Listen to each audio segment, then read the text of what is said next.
పరిమళము నీదేనా నాలో పరవశము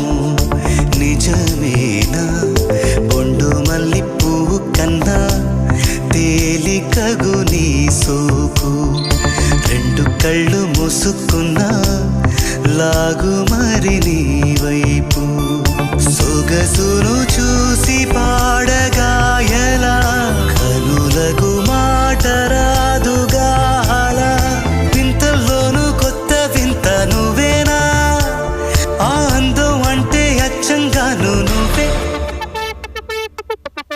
ఏ చిలిపి కళ్ళలోన కలవో ఏ చిగురు గుండెలో నలయవో ఏ చిలిపి